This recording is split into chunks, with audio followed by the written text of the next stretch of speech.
This isn't saying that we're bad people either, but I think our image of God is too small. You know, you're the first generation that has been able to see pictures from the Hubble telescope, and they keep sending them back. And the universe keeps getting bigger and bigger and bigger, and we can now count back, and we say it seems that something happened. We would call it creation. Physicists would call it the Big Bang, 13.6 billion years ago. Give a year or two.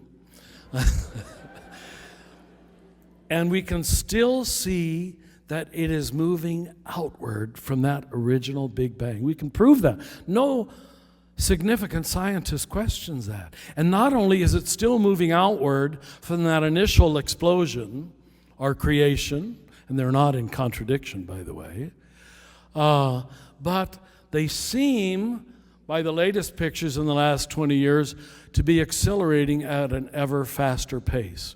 We're moving apart quicker.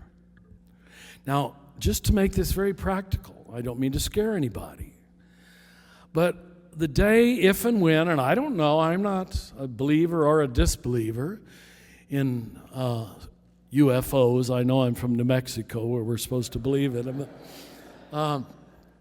But the day we do discover life on another planet with our present narrative, right, the Christian religion is over. Do you understand? If Jesus just died for a sin that was committed between the Tigris and Euphrates River by a man named Adam and Eve, or a man and woman, we will be laughable. We have to have a God that is at least as big as the universe that the next generation takes for granted. We cannot be a tribal religion anymore. We have to get as big as our God is.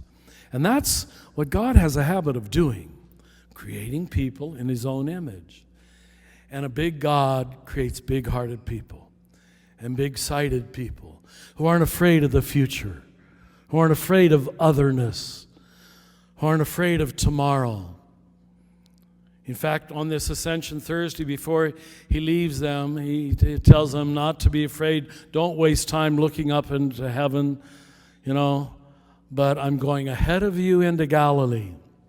And that's the risen Christ. He's always leading them forward into history. But you would have thought, and Pope Francis has been saying this, you would have thought that the Christian religion, this is his term, was an antiquarian society, the seller of antiques and museum pieces. For some reason, we're in love with the good old days when God was God, Give me that old-time religion when God was God. Do you see the atheism in that? Do you see the agnosticism in that? If God isn't present right now in this room, we're in trouble. And if I got to look back to Joshua and Judges and Exodus to find God, then we're all in trouble. We are in great part, and I mean this sincerely, not offensively, I hope, responsible for the phenomenon of Western atheism and agnosticism. Because I've counseled too many people who call themselves atheists and agnostics. And when they describe to me the God they've rejected, you know what I'm going to say? Well, I don't believe in that God either. You've rejected a God who doesn't exist.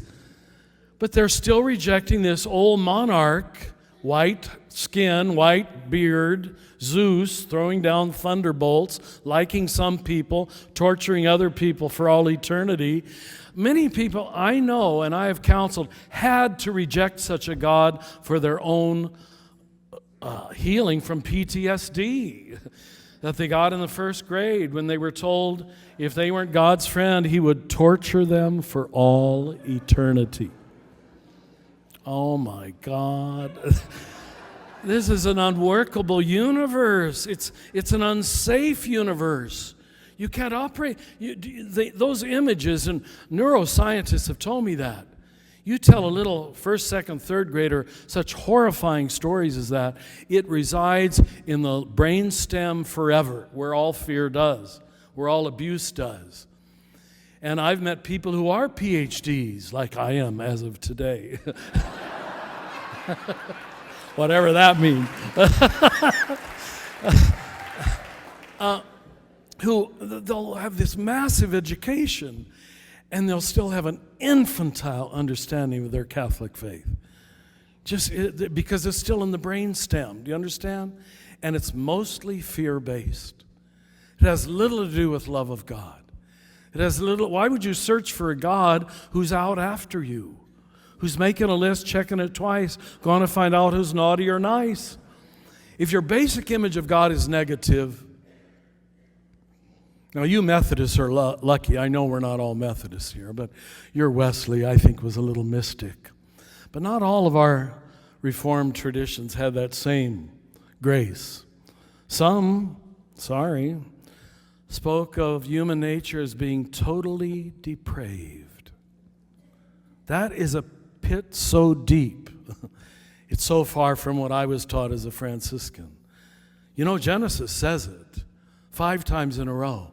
It was good. It was good. It was good. First chapter of Genesis, it was good. It was very good. We begin with original innocence. But you know what? And this is almost perverse. We jumped to chapter 3 and decided to begin with original sin, a word that isn't even in the Bible.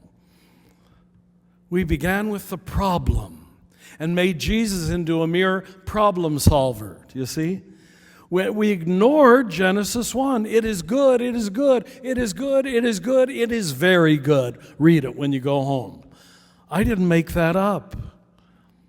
And we have to rebuild Christianity on a Trinitarian notion of God, which I'm still going to try to describe, but a positive anthropology of the human person. No offense to my Lutheran brothers and sisters, because whenever I see Luther movies, honestly, I identify with Luther much more than the Pope, because he was a true reformer. But like, you know, what did Carl Jung say? The greater light you have, the greater shadow you cast. Luther says that the human person is a pile of manure covered by the snow of Christ. He's not doing us any favor. Do you understand? You can't, a positive theology can't undo a negative anthropology. Do you understand? When you've already dug a hole and put people in it, and how terrible they are, fire and brimstone sermons, to convince you that you needed my salvation. So it's called learned helplessness. Make sure the whole congregation feels sinful, shameful, and helpless, and I'll come along as the divine Savior and say, well, I'm a priest. I can forgive sins, you know? That's called job security, all right? It's called codependency. It's not going to save the world because it gathers people to that lower brainstem level of reaction. Not people in love with God, not people in love with the world, the future, the planet, but basically people, and I think being honest, people who are largely motivated by fear. The lowest level of human motivation for anything. And we were allowed to get away with that for so long that a lot of us took it for granted, that we were supposed to be afraid of God. You've certainly been told this by Jeff and many of your preachers. The most common one-liner in the Bible is do not be afraid. Now, I've never counted it myself, but some say it actually is 365, or it's at least close to 365, one for every day of the year. And yet most of us were encouraged to be afraid of God, afraid of the church, afraid of the last judgment, afraid of hell, afraid. We appealed not to love, the highest level of motivation. And you know what happens when you do that? You create a whole congregation that operates at that level of motivation.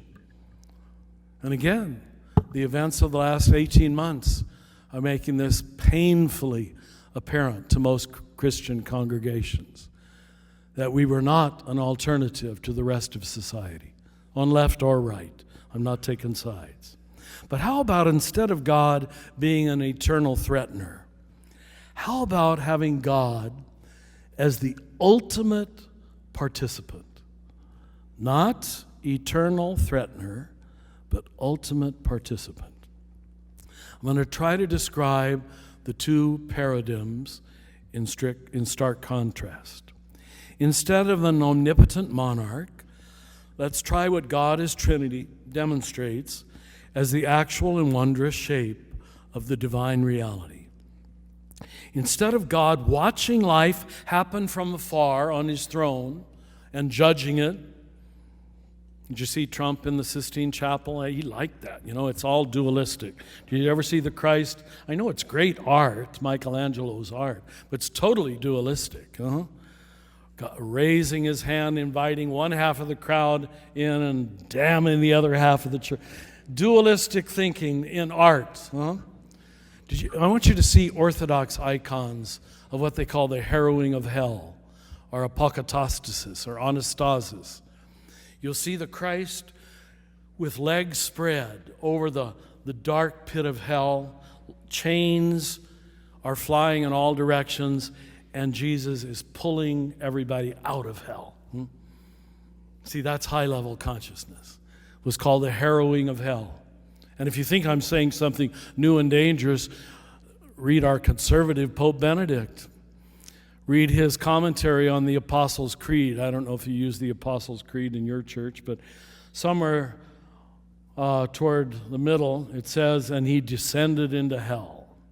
I remember asking Sister Ephraim, Sister, why did Jesus go to hell? And and she said, to get Noah and Abraham. Of course, my little third grade, okay, sisters can't be wrong, but what are Noah and Abraham doing in hell? Of course, this isn't the Dante notion of hell at all. This is Hades, Sheol, the place of the dead. That later place of torture all got added on, more by Dante than the scriptures. But at any rate, back to the Apostles' Creed, and this is from a conservative pope, so you can't call me a heretic, all right? He says, well, I'll tell you what it means. If Christ visited hell, then hell doesn't exist. Because Christ and hell cannot coexist. Christ is the undoing of all death. There is no hell. And then John Paul II says the same thing. You can check it out. His general audience, June 28th, 1999.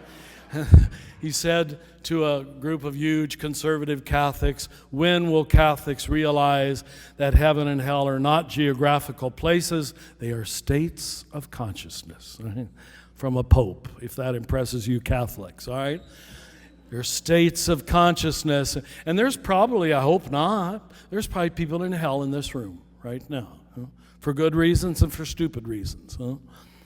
But hell is a self-chosen state that almost always proceeds from dualistic thinking. So instead of this God watching life from afar and judging it, like he appears to be doing in the Sistine Chapel, how about God being in